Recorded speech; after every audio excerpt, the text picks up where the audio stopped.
네, 안녕하세요. 끝판대장입니다. 오늘도 구독과 좋아요, 알림 설정, 그리고 댓글까지 부탁드리겠습니다. 오랜만에 이렇게 아침에 하게 됐는데요. 지금 보시면 알트들이 좀 힘을 못 쓰고 있긴 해요. 이렇게 지금 보면은 다 이렇게 파란불이 많이 들어와 있는데, 이번 거래 대금도 많이 죽었거든요. 그러니까 그날그날에 이런 급등하는 애들 있죠. 이런 자발트들. 이런 급등하는 애들 빼고는 그렇게 좋은 모습을 보여주지는 못하고 있는 상황입니다. 그럼 이제 도대체 언제쯤 그럼 얘가 오를 것이냐, 이런 부분들이 되게 궁금하실 것 같은데, 일단은 제가 어제 이거를 말씀드렸는데 좀 튀어 오르는 상황이 벌어져가지고 약간 좀 타점이 좀 이상하게 됐어요. 근데 어찌됐든 간에 그러고 다시 떨어졌고, 그 다음에 여기에서 계속 이동평균선을 뚫지 못하고 있거든요.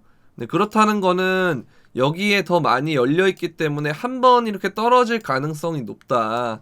어쨌든 이렇게 되면은 그 이후에 지지 라인을 다시금 구축을 하고 이렇게 박스권 형태에서 횡보가 되면서 이평이 이렇게 올라오면 여기서 이렇게 올라오는 상태가 생기겠죠.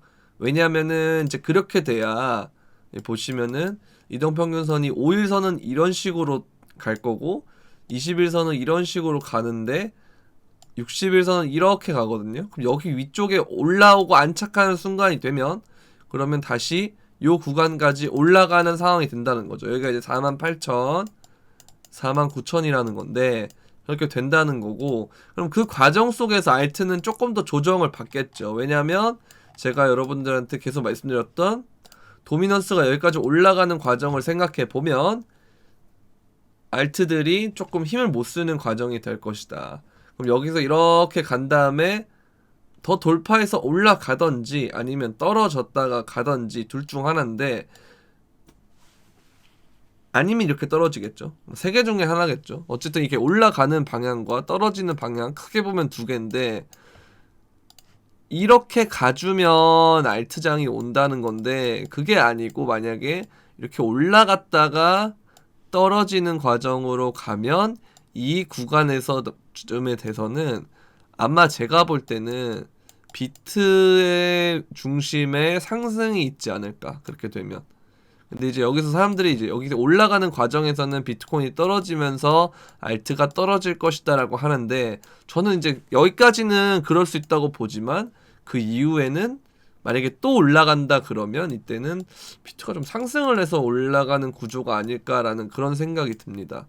사실 저의 관점은 어떻게 되냐면 이거예요. 그래서 하나, 둘, 셋, 넷, 다섯, 이걸로 일단 보고 있긴 하거든요. 근데 뭐 그게 아니고 이렇게 갔다가 이렇게 갈 수도 있겠죠. 어쨌든 이러한 과정으로 갈 것 같은데, 그럼 그 과정에서 단기간에는 알트가 힘을 못 쓸 수 있으니 제가 그래서 알트들의 눌림목을 기다려 봐야 된다라고 말씀드렸던 것이고, 비트의 눌림목에 대한 알트를 그렇게 접근해 봐야 된다고 말씀드렸던 것이고, 그 이후에는 뭐 어쨌든 떨어지는 과정이 온다면 이 과정에서는 다시금 알트가 올라갈 수 있으니까, 그럼 우리는 어떻게 해야 된다? 눌림목에서 잡아야지 지금에서 잡을 거는 아닐 것 같다, 그런 생각이 들어요. 그래서 업비트도 역시 지금 거래대금이 많이 빠진 상황이라, 지금 이만한 거래대금이면 여러분들 상승장 때 생각을 해보시면 이게 지금 100만, 1000만, 1억, 10억, 100억, 1000억, 1900억 이 정도 단위밖에 안 되거든요. 그래서 지금 이 거래대금은 굉장히 많이 떨어져 있다, 지금 업비트가. 예전에 비해서 거래대금이 엄청나게 심각하게 떨어졌기 때문에 이런 부분에서는 여러분들이 봤을 때도 이게 조금 아직까지는 좀 기다려야 되겠구나 라는 생각, 매수세가 들어오지 않는다, 그런 생각이 들겠죠. 근데 어떤 그런 의미에서 생각을 해봤을 때는 매수 심리가 떨어져 있다라는 것은 지금 김프만 봐도 알 수 있는데요. 김프가 뜨는 게 좋은 건 아니지만, 그러니까 많이 뜨는 게 좋은 건 아니지만, 어쨌든 우리나라 투심은 많이 죽었고, 그럼 반대로 얘기했을 때 어떤 인간 지표상으로는 나쁘지 않은 형태다라고 봐요, 저는. 그래서 역푸면 더 좋지만, 역푸는 역프리미엄이라 그래가지고 우리나라 거래소가 외국보다 싼 경우가 진짜 투심이 다 죽은 상황인데, 일단 역푸는 아니기 때문에, 역푸는 아니라서 그런 부분에 있어서는 조금 뭐 좀 기다려야 되나 이런 생각이 들긴 하지만 어쨌든 간에 눌림목이 오면 저는 분할로 매수를 하려고 합니다. 더 그렇게 해야 조금 더 좋은 상황이 올 것 같다라는 생각이 들기 때문에, 그래서 어쨌든 이 과정에서 이동평균선에 대한 박스권이 일어날 것이고, 박스권에서 위로 안착을 하면 그때는 48, 49 그러니까 48,000, 49,000이 열리는 그런 자리가 될 것이다 라고 보시면 되겠습니다.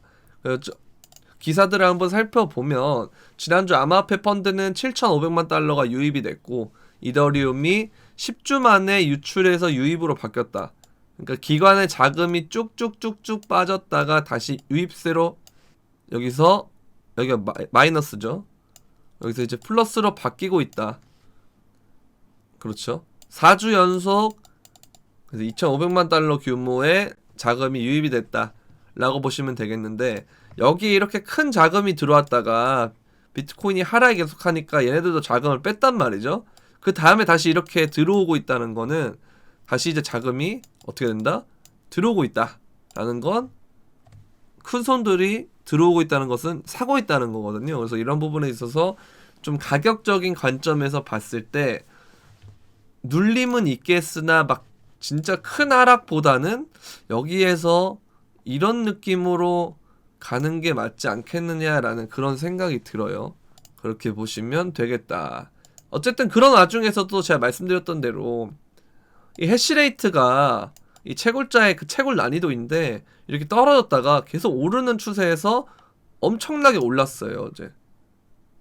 그래서 이런 걸 보게 되면 채굴자들이 지금 엄청나게 몰리고 있다는 소리거든요. 그럼 이 채굴자들이 많이 안 판다는 소리잖아요. 이거 보시면은 거래소를 유입해서 파는 것이 채굴자인데, 채굴자의 거래소 유입이 사상 최저 수준이라는 것은 이건 뭐다? 채굴자들이 어떻게 한다? 축적한다는 축적 시그널이다. 그래서 이런 부분에서 여기서 이렇게 어찌됐든 여기 한 번, 여기 두 번 이런 식으로 지금 어떻게 한다? 쌍바닥 형태를 보이고 있다라고 보시면 되겠습니다. 여기서 그래서 어쨌든 유입이 계속 줄어들고 있다는 거거든요. 그럼 그러한 과정에서는 자연스럽게 이제 이 사람들이 이제 봤을 땐 그거예요. 제일 유일하게 지금 부족한 건 수요를 폭발시킬 촉매제, 그러니까 재료가 없다는 건데, 사실 제 생각에는 저는 비트코인이라는 게 재료가 없어야 된다고 생각하는 쪽이긴 하거든요. 오를 때는. 왜냐하면 우리가 여기에서 이렇게 오를 때 재료가 없었어요. 재료가 없고 그럼 실질적으로 거래량이 뜨고 뭐하고 하는 시점에서는 재료가 생겼거든요. 그 재료가 뜰 때는 어떻게 되느냐, 바로 이제 하락이 왔단 말이죠. 얼마 안 있다가. 그럼 우리가 저점의 개념에서 봤을 때는 조금 힘들어도 이렇게 재료가 없이 뭔가 절망적인 상황처럼 보여야, 그래야 이제 개미들이 꼬이지 않고 그래야 저점이 될 가능성이 높기 때문에 이러한 부분들을 봤을 때는 재료가 없는 것이 저는 더 좋은 상황인 것 같아요. 그래서 어찌됐든 간에 채굴자가 거래소의 유입이 줄어들고 있고 매도 압박이 줄어들고 있다는 건 장기적으로 봤을 때는 굉장히 좋은 시그널이다라고 보이기 때문에, 그래서 저는 좀 어쨌든 눌림목이 오겠지만 그 눌림목 이후에는 좀 매수 관점으로 접근해도 좋지 않을까 하는 그런 생각이 듭니다. 네, 영상 설명란에 트위터 주소와 텔레그램 주소가 있으니까 많이 구독해 주시고요. 도움이 되셨다면 구독과 좋아요, 알림 설정, 그리고 댓글까지 부탁드리면서 그럼